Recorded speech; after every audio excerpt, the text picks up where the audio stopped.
লিখেছেন সুবোধ সরকার। বিয়েতে ৫১টা শাড়ি পেয়েছিল মেয়েটা, অষ্টমঙ্গলায় ফিরে এসে আরো ৬টা।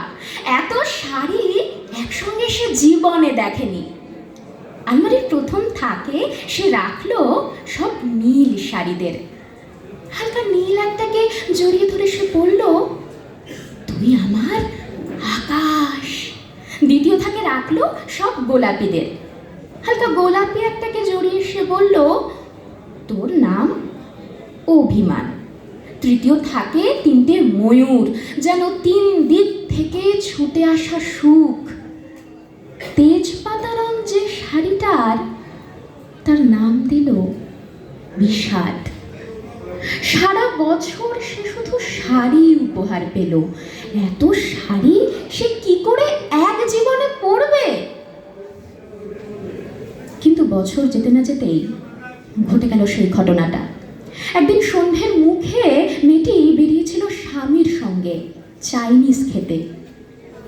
কাপড়ে মুখ মাথা টিটি ছেলে এসে দাঁড়ালো।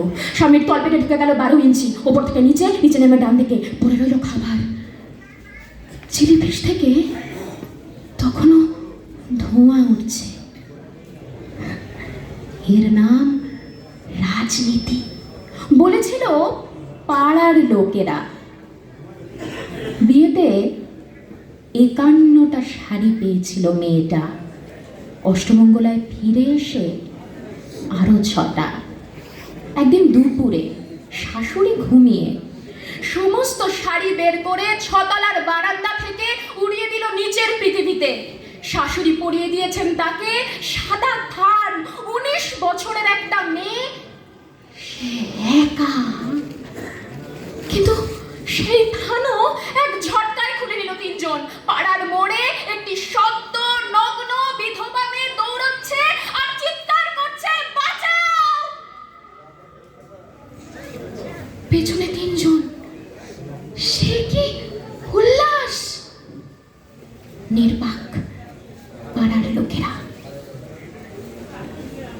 বিয়েতে ৫১টা শাড়ি পেয়েছিল মেয়েটা, অষ্টমঙ্গলায় ফিরে এসে